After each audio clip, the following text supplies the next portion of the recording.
안녕하십니까 여러분. 오늘도 수요 예배를 잊지 않고 정성껏 마음을 다해 나오신 우리 성도님들을 주님의 이름으로 축복합니다.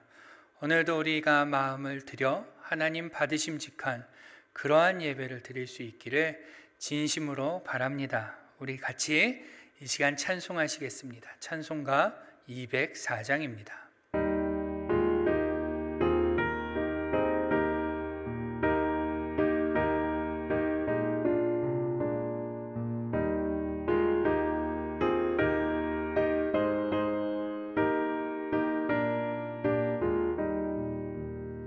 주의 말씀 듣고서 주내 가는 자는 반석 위에 터닫고 집을 지은 같아.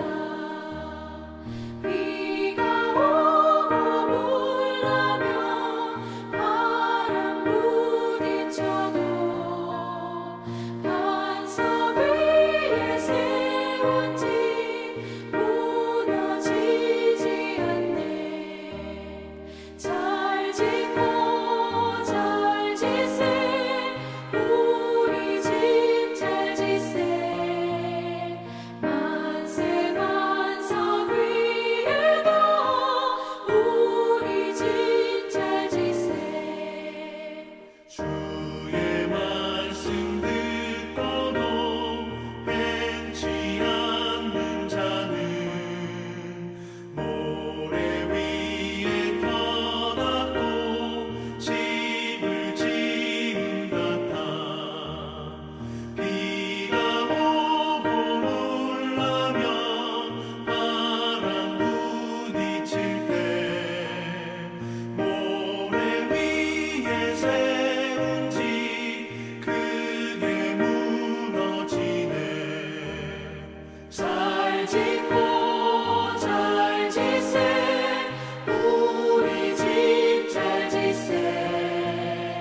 만세 반석 위에도 우리 집 잘 지세.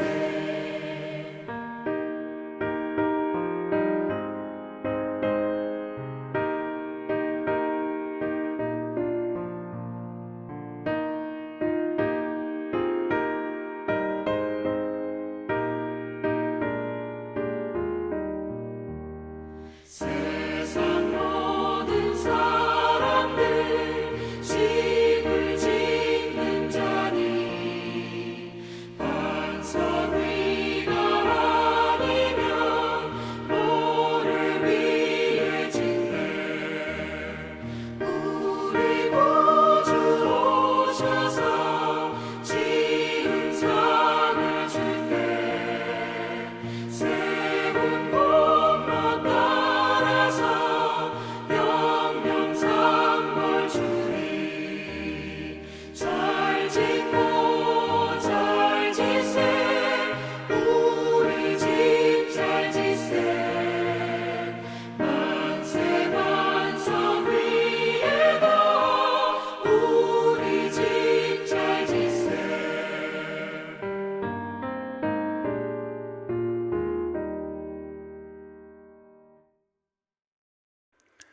오늘 우리에게 주시는 하나님의 말씀은 구약성경 신명기 15장 1절로 11절의 말씀입니다. 구약성경 신명기 15장 1절로 11절의 말씀입니다. 주보에는 오타가 있습니다. 제가 본문 말씀을 봉독하도록 하겠습니다.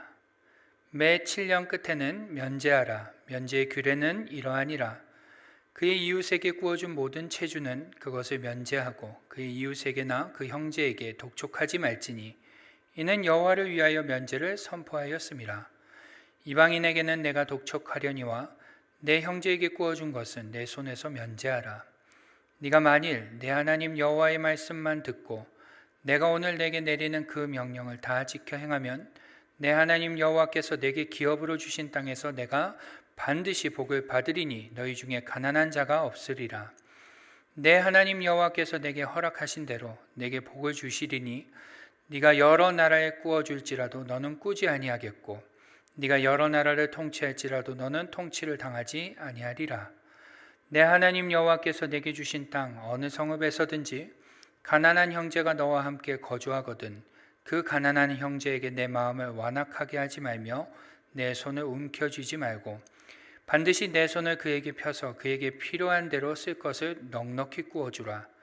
삼가 너는 마음에 악한 생각을 품지 말라.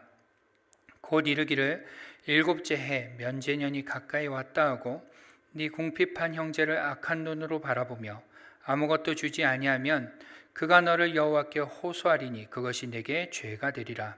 너는 반드시 그에게 줄 것이요 줄 때에는 아끼는 마음을 품지 말 것이니라. 여호와 이로 말미암아 내 하나님 여호와께서 네가 하는 모든 일과 네 손이 닿는 모든 일에 내게 복을 주시리라.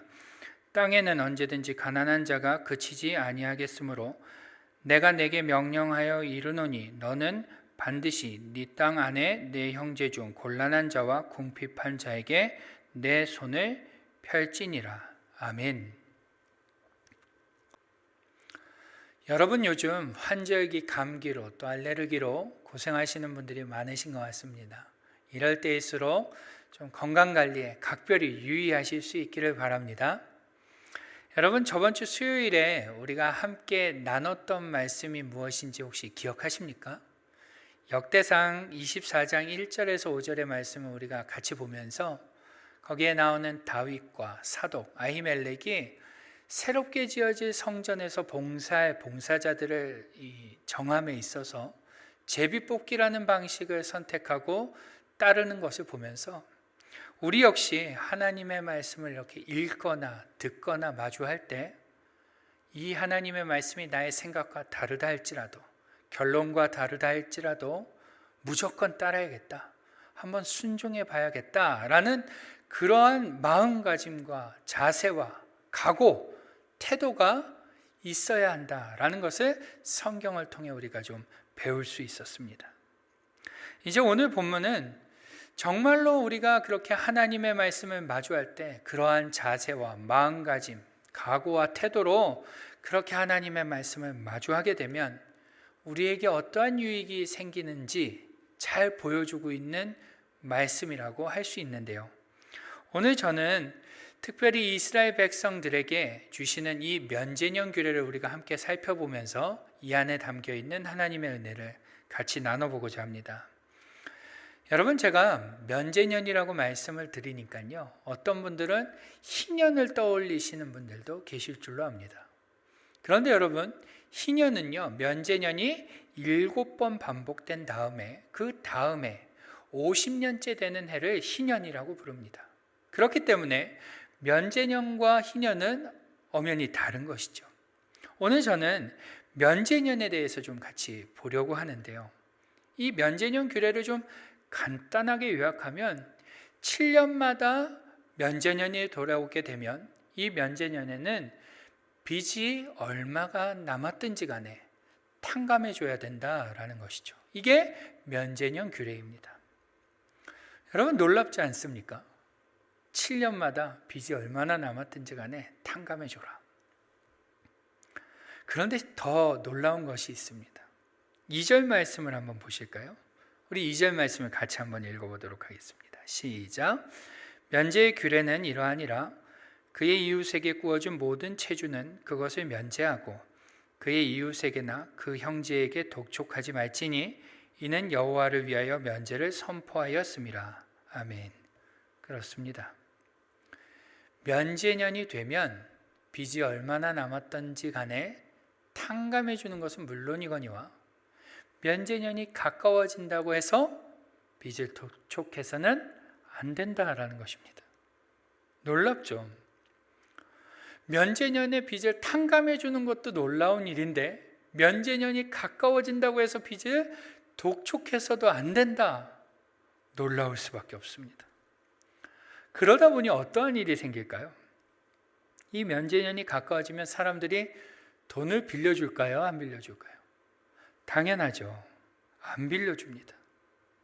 내년이 면제년인데 올해 돈을 빌려주면 남은 돈을 못 받을 확률이 높아지기 때문에 돈을 빌려주지 안으려 한다는 것입니다. 그래서요, 오늘 본문을 보시면 하나님께서 9절과 10절을 통해 이러한 말씀도 주시는데요. 9절과 10절 말씀도 우리 한번 같이 읽어보겠습니다. 시작. 삼가 너는 마음에 악한 생각을 품지 말라. 곧 이르기를 일곱째 해 면제년이 가까이 왔다 하고 내 궁핍한 형제를 악한 눈으로 바라보며 아무것도 주지 아니하면 그가 너를 여호와께 호소하리니 그것이 내게 죄가 되리라. 너는 반드시 그에게 줄 것이요 줄 때에는 아끼는 마음을 품지 말 것이니라. 이로 말미암아 내 하나님 여호와께서 내가 하는 모든 일과 내 손이 닿는 모든 일에 내게 복을 주시리라. 아멘. 어떻게 하라는 겁니까? 면제년이 가까이 왔다고 해서 궁핍한 형제를 악한 눈으로 바라보면서, 이 악한 눈이 뭘까요? 너 나한테 돈 빌려달라고 하기만 해, 뭐 이런 눈일까요? 뭔지 모르겠습니다. 악한 눈으로 바라보면서 돈을 안 빌려주거나 또 줄 때에도 혹시 못 받을까 하는 마음 때문에 인색하게 주지 말라는 것입니다. 그러면서 10절에 뭐라고 말씀하고 있어요? 반드시 주라 라고 말씀하신다는 거예요. 반드시 주라. 한마디로 말하면 돌려받지 못하는 한이 있어도 좋게 넉넉히 반드시 주라라는 것이죠. 여러분 생각해 보세요. 만약 요즘 시대에 이러한 법이 있다면 누가 돈을 빌리고선 갚겠습니까? 그렇죠?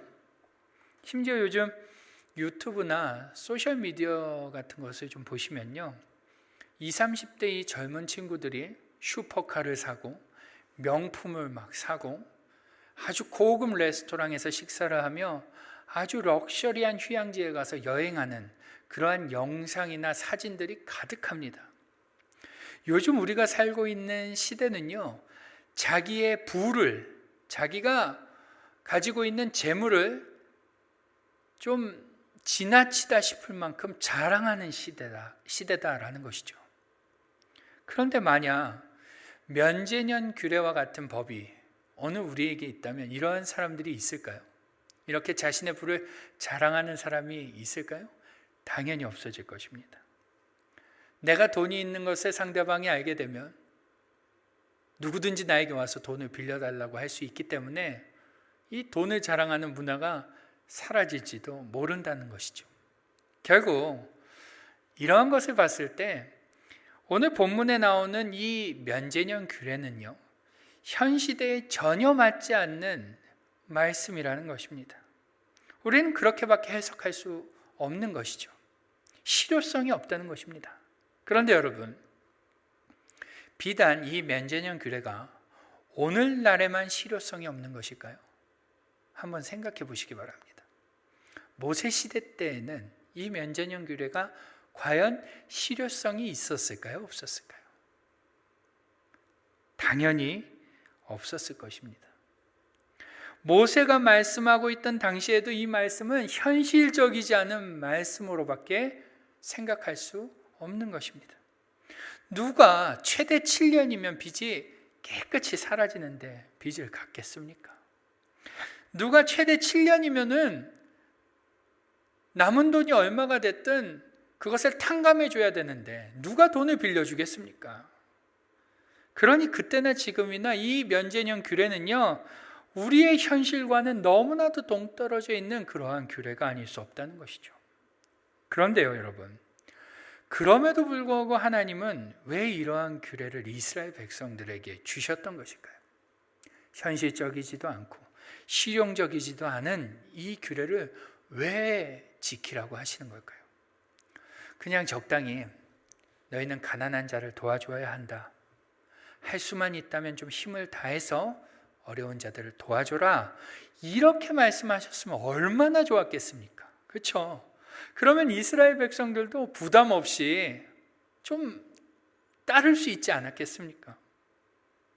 그런데 굳이 구워주되 빚독촉도 하지 말고 면제년이 되면 얼마가 됐든 간에 탕감해주고, 심지어 구워줄 때는 풍족하게 구워주며 심지어 주위에 가난한 자가 없도록 적극적으로 구워주라, 그러면서 반드시 주라라고 말씀하시니 우리는 이 규례를 보면서 딜레마에 빠지는 것입니다.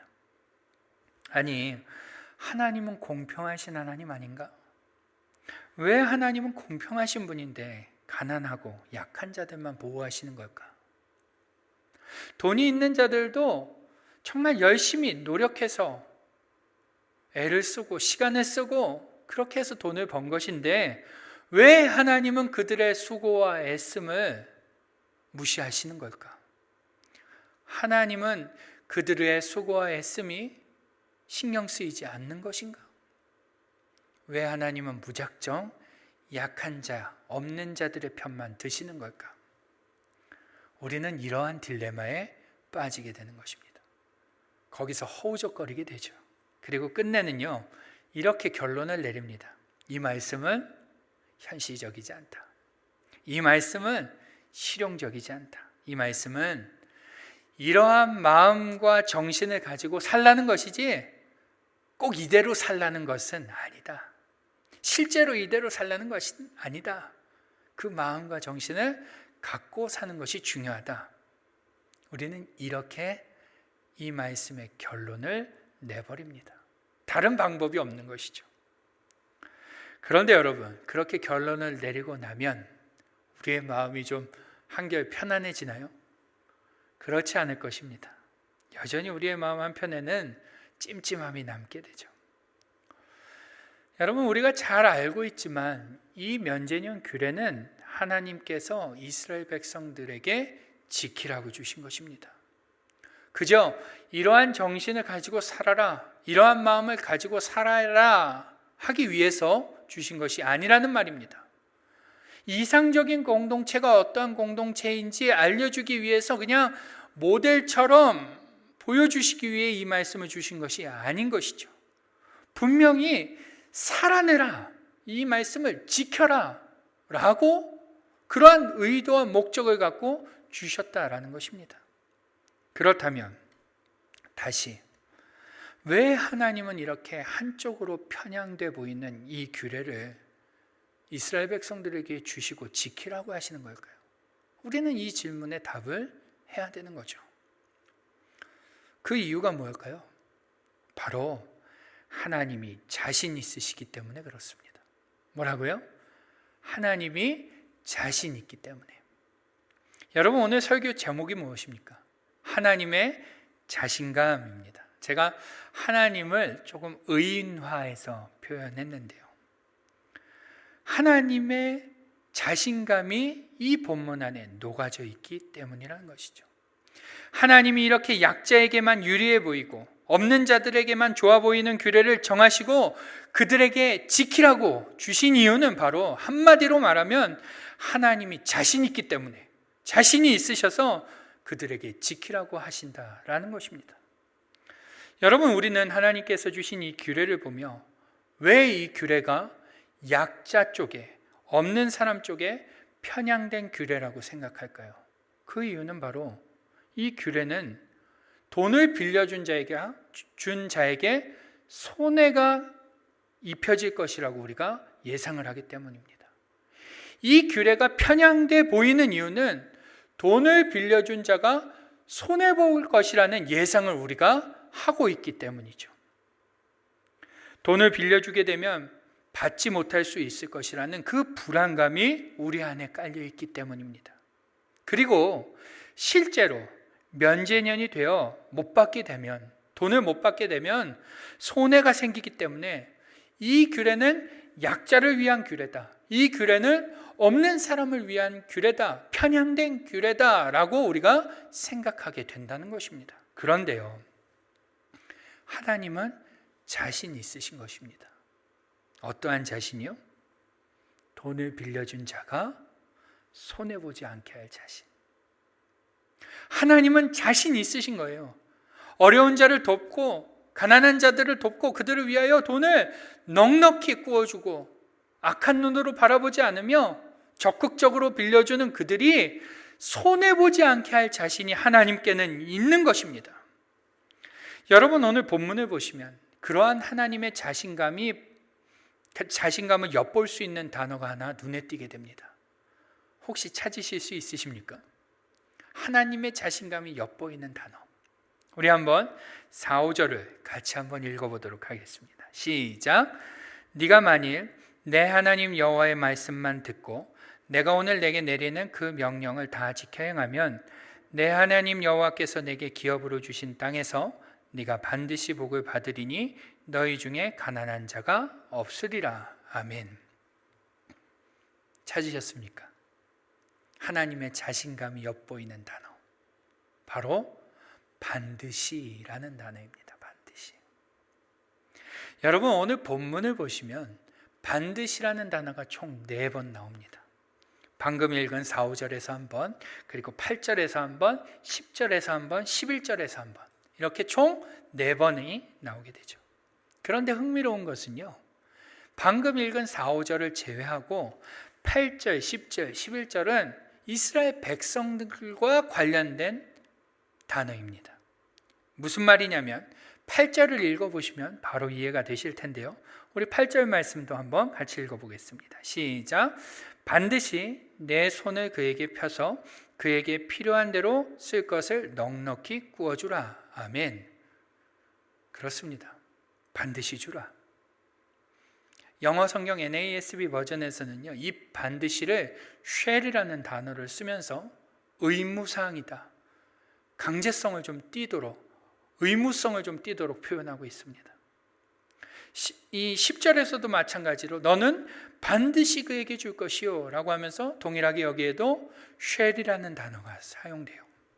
또 11절도 마찬가지로 shall이라는 단어를 사용해서 이 반드시가 무엇을 의미하냐면 하나의 의무, 해야 할 건, 약속, 그러한 어떠한 의무를 띠는 단어로 사용됩니다.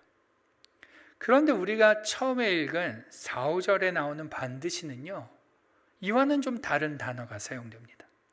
앞서 본 것처럼 shall이라는 단어를 사용할 수 있음에도 불구하고 shall이라는 단어를 사용하지 않고 영어에 surely라는 단어를 사용합니다. 이게 무슨 말이냐? 단순한 의무를 넘어서 어떠한 해야 할 것, 의무감, 그 정도를 넘어서 하나님이 분명히 하시겠다, 그 일을 완성해내겠다, 성취해내겠다, 확실히 이루겠다라는 이 강한 의지가 담겨져 있는 단어를 사용했다라는 것입니다.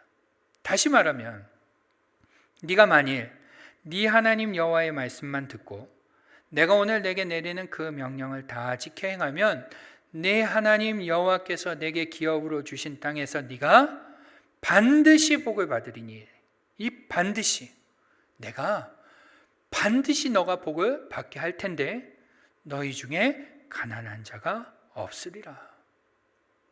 하나님께서는 강한 의지를 갖고 단순한 어떠한 약속, 의무를 넘어서 그 말씀대로만 행하는 자들에게 결코 손해가 가지 않도록, 결코 피해가 가지 않도록, 아니 손해가 안 가는 정도가 아니라 그들에게 차고 넘치도록, 그래서 절대로 그들이 어렵지 않도록, 피해를 보지 않도록 의지를 갖고 그렇게 이루어내시겠다라는 것입니다.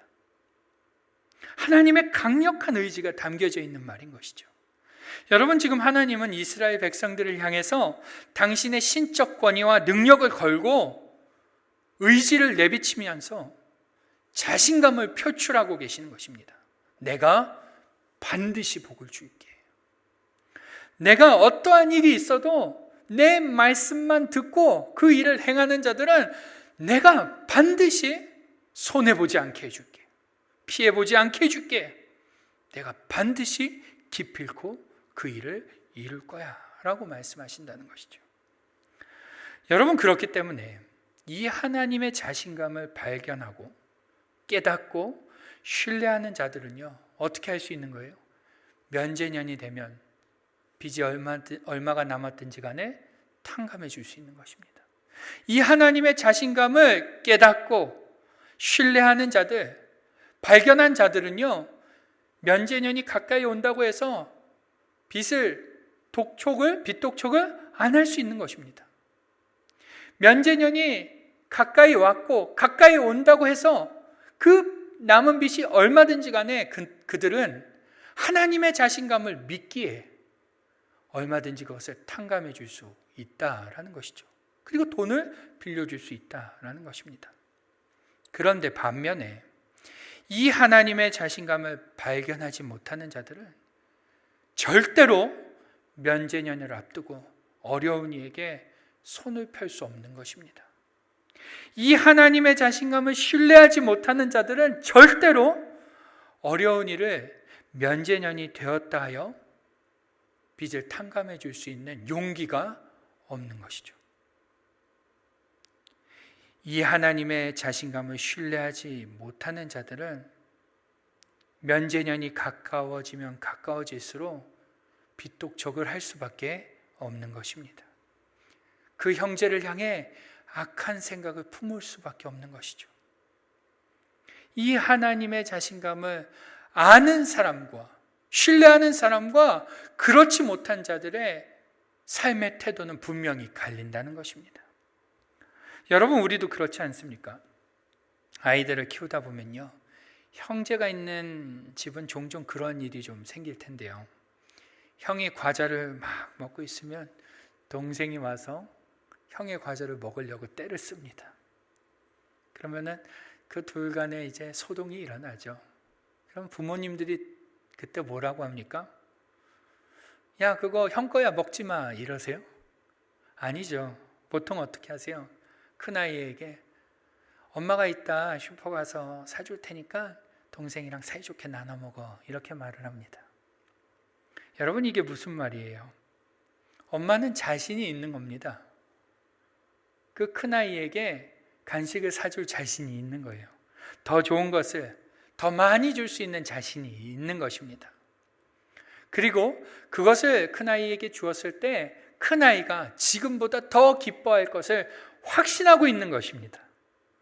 그런데 문제는요, 이 엄마의 자신감을 신뢰하지 못하고 경험해 보지 못하고 알지 못하는 자들은, 못하는 큰아이는 어떻게 해요? 동생과 나눠 먹어라는 이 엄마의 말이 서운하게 들리는 것입니다. 속상하게 들리죠. 엄마가 동생 편만 드는 것 같아서 마음이 어려워집니다. 여러분, 우리가 읽은 4, 5절 말씀도요, 사실 이 엄마가 큰아이에게 하는 엄마가 사줄 테니까 동생과 사이좋게 나눠 먹어라는 말과 동일한 형식으로 쓰여 있습니다. 히브리어 어순으로 이것을 다시 번역하면 이렇게 번역할 수 있는데요, 하나님께서 너희에게 복을 주셔서 너희는 가난한 자가 반드시 없을 것이다. 그러니 여호와께서 주신 땅에서 여호와의 말씀에 순종하고 그 말씀만을 잘 지켜라. 어순이 비슷하죠. 너희는 하나님께서 복을 주셔서 가난한 자가 절대로 없을 거야. 반드시 복을 받을 거야. 그러니 어려운 자가 없도록 그 여호와의 말씀을 잘 지키며 나눠줄 수 있기를 바랍니다. 여러분, 이 말씀 안에는 하나님의 자신감이 녹아있는 것입니다. 더 좋은 것을 주시겠다는 하나님의 의지, 더 많이 줄 수 있다는 하나님의 자신감, 그래서 나눠주고 구워주고 베푼 자들이 하나님으로 인해서 실망하지 않고 기뻐할 것이라는 그 하나님의 확신이 담겨있는 말씀이라는 것이죠. 그런데 여러분, 우리는 이 말씀을 신뢰하지 못한다는 것입니다. 여러분, 불행인지 다행인지 오늘날에는 이 면제년 규례가 없습니다. 사라졌죠. 다행인가요? 돈 빌려주지 않아도 돼서 마음이 놓이십니까? 아직 안심하기는 좀 이릅니다. 여러분, 오늘날 이 면제년 규례가 없지만, 우리에게 주어지지 않지만, 그럼에도 우리가 반드시 기억해야 할 것이 하나 있습니다. 그것은 바로 우리는 성경이 이 면제년 규례를 통해서 우리에게 주시는 교훈과 전신과 가르침에 대해서 우리가 집중하고 그것을 마음에 새겨야 한다는 점입니다. 여러분, 오늘 하나님은 당신의 백성 이스라엘 민족에게 내가 반드시 복을 줄 테니 너희가 볼 때 상식적이지 않고 현실적이지 않고 실용적이지 않으며 편향된 듯 보이는 이 규례를 지켜라 라고 명령하십니다. 내가 기필코 내 모든 권위와 능력을 걸고 이야기하는데 내가 반드시 복을 줄 테니 너희는 어려운 자들에게 손을 펴라. 그들의 빚을 탕감해 줘라. 그들을 독촉하지 말고 반드시 돈을 꾸어 주어라. 여러분, 하나님께서 그들에게 이렇게 말씀하시듯 오늘 우리에게도 동일하게 말씀하신다는 것이죠. 어떻게요? 신약의 우리에게 하나님은 이와 동일한 말씀을 주세요. 어디에 그런 말씀이 있습니까? 예, 있습니다. 어디에 있을까요? 마태복음 5장을 보시면 있습니다. 여러분, 마태복음 5장을 보시면 어떠한 말씀이 나오죠? 우리가 잘 아는 팔복의 말씀이 나옵니다. 산상수훈이 나오죠. 마태복음 5장 3절로 12절에는 이렇게 쓰여 있습니다. 심령이 가난한 자는 복이 있나니 천국이 그들의 것이며 애통하는 자는 복이 있나니 그들이 위로를 받을 것이며 온유한 자는 복이 있나니 그들이 땅을 기업으로 받을 것이며 의에 줄이고 목마른 자는 복이 있나니 그들이 배부를 것이며 긍휼히 여기는 자는 복이 있나니 그들이 긍휼히 여김을 받을 것이며 마음이 청결한 자는 복이 있나니 그들이 하나님을 볼 것이며 화평하게 하는 자는 복이 있나니 그들이 하나님의 아들이라 일컬음을 받을 것이며 의를 위하여 박해를 받는 자는 복이 있나니 천국이 그들의 것임이라. 기뻐하고 즐거워하라. 하늘에서 너희의 상이 큼이라. 너희 전에 있던 선지자들도 이같이 박해하였느니라. 아멘. 그렇습니다. 이게 무슨 말씀이에요? 하나님께서 오늘 우리에게 구약의 이스라엘 백성들에게 면제년 규례를 주실 때와 동일하게 당신의 권위와 의지와 자신감을 내비치시며 말씀하시는 것입니다. 심령이 가난한 자는 복된 자들인데 왜 그들이 복된 자들이냐면 내가 그들에게 천국을 줄 것이기 때문이다. 주님을 위하여 애통하는 자들은 복된 자들인데 왜 그들이 복된 자들이냐면 내가 그들을 반드시 위로할 것이기 때문이다. 온유한 자는 복된 자들인데 왜 그들이 복된 자들이냐면 내가 그들의 땅을 기업으로 줄 것이기 때문이다. 긍휼히 여기는 자, 마음이 청결한 자, 화평하게 하는 자, 의를 위하여 박해받는 자들 모두 복된 자들인 이유는 바로 내가 그들을 먹이고 긍휼히 여기며 가까이 하고 끝내는 하나님의 아들이라고 내가 부를 것이기 때문이다. 내가 반드시 그렇게 할 것이다. 나는 자신 있다. 나는 그들을 반드시 복되게 할 것이다. 그러니 내 생각에, 네 생각에 맞지 않는 것 같고 네 생각이 현실적이지 않은 것 같고 네 생각에 한쪽으로 편향된 듯 보이는 말씀이라도 한번 순종하며 따라와 봐라. 한번 지켜봐라. 그렇게 지금 우리에게 말씀하고 계시는 것이죠. 여러분, 이 하나님의 자신감을 신뢰할 수 있기를 바랍니다. 이 하나님의 의지와 열심과 자신감을 확신하십시오. 그리고 이 주님의 말씀을 한번 삶으로 살아내 보십시오. 주님께서 약속하신 복이 우리에게, 우리의 삶에 가득하게 될 것입니다.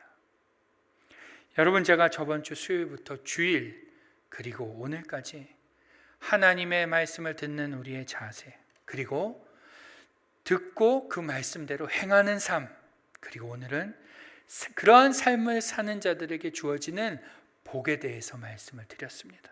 이제 중요한 것은요, 우리를 복된 자로 만들겠다는 이 하나님의 자신감을 우리가 신뢰하면서 그 말씀 한 절을 살아내는 것입니다.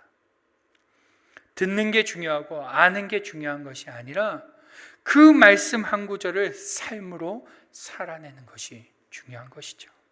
여러분, 오늘 우리 모두가 이 하나님의 자신감을 신뢰하며 그 복 주시겠다고 하시는 그 하나님의 확신을 신뢰하며 말씀 한 구절을 삶으로 살아내므로 그 하나님의 복을 받아 누리는 우리 모두가 될 수 있기를 주님의 이름으로 축복합니다. 아멘. 기도하겠습니다.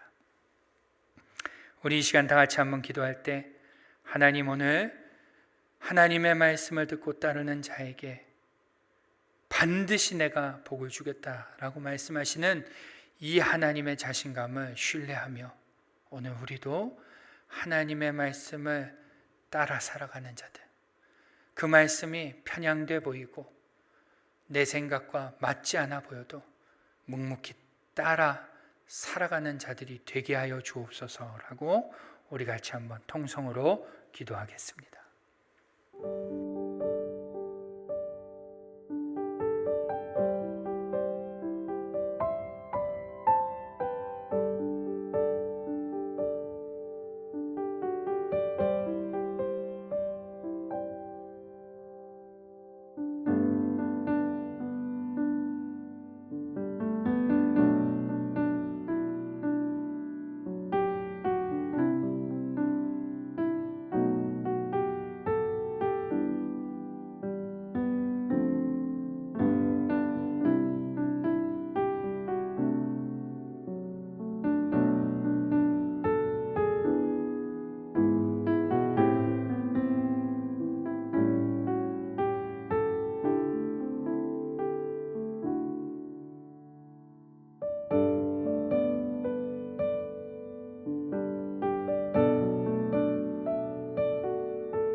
사랑하는 주님, 감사드립니다. 오늘 이렇게 우리가 하나님의 말씀을 순종하는 자에게 주어지는 복이 무엇인지 성경을 통해 확인하였습니다. 하나님은 하나님의 말씀대로 면제년 규례를 지키는 자들에게 반드시 복을 주시겠다고 약속하십니다. 이것은 단순한 약속, 의무를 넘어 확실히 그렇게 만들겠다는 하나님의 의지요, 자신감입니다. 하나님, 우리가 이 하나님의 자신감을 신뢰하며 오늘 말씀 한 구절을 삶으로 살아낼 수 있게 하여 주옵소서. 하나님의 말씀을 따라 사는 자들에게 주시는 복이 얼마나 많은지 우리가 성경을 통해 알고 있사오니, 또 주님께서 발복의 말씀으로 우리에게 말씀하고 계시듯이 하나님이 원하시는 그 삶을 순종하며 감당해내는, 그래서 주님 주시는 복을 가득 받아 누리는 그러한 우리가 되게 하여 주옵소서. 그렇게 역사하여 주시길 간절히 소원하며 예수님의 이름으로 기도드립니다. 아멘. 우리 이 시간 다 함께 찬송하시겠습니다. 찬송가 449장입니다.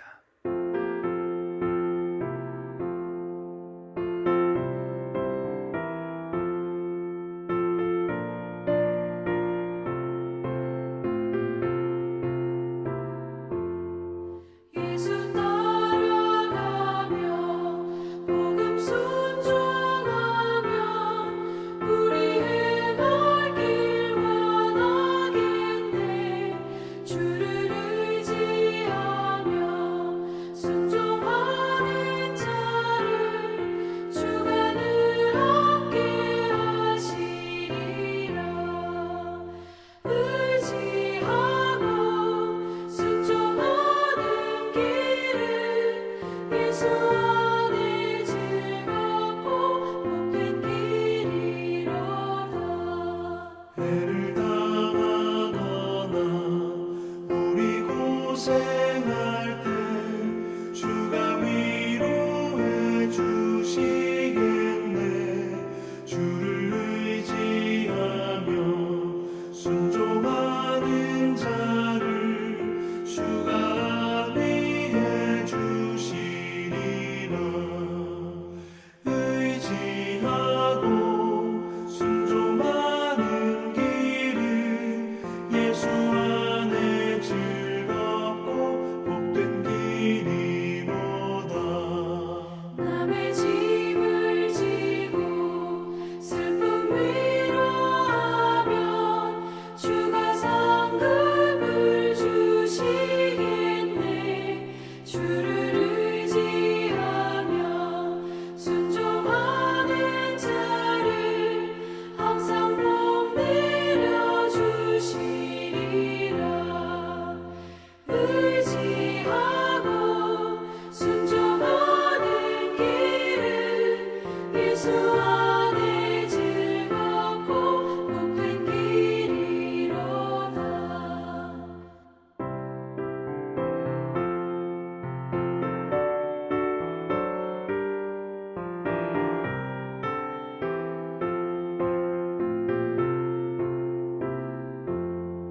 우리 받은 것을 주께 다 드리며 우리 기쁨이 넘치겠네.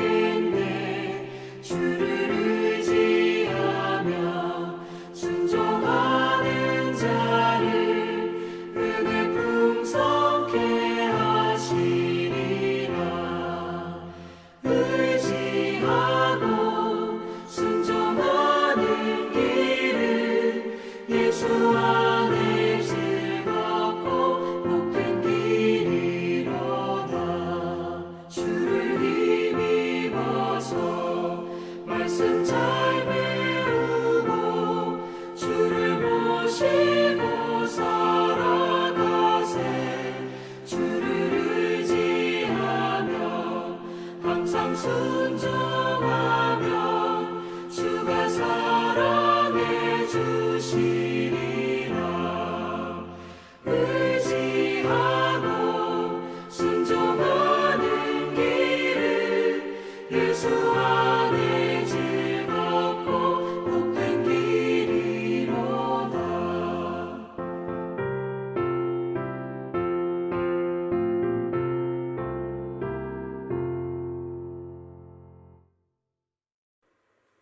축도로 예배를 마치겠습니다. 지금은 우리의 구주가 되시는 예수 그리스도의 은혜와 아버지 하나님의 크고 위대하신 사랑하심과 성령님의 감화 감동 내주 교통 역사하심이 오늘도 하나님의 자신감을 신뢰하며 그분의 확신을 신뢰하며 내가 반드시 복주겠다 하시는 그 하나님의 말씀을 신뢰하며 삶 속에서 말씀 한 구절을 삶으로 살아내보기로 결단하고 작정하며 결심하는 우리 사랑하는 주의 권속들 머리머리 위에 저들의 자녀들과 가정과 직장 위에 지금부터 영원토록 함께 계시기를 간절히 축원하옵나이다. 아멘.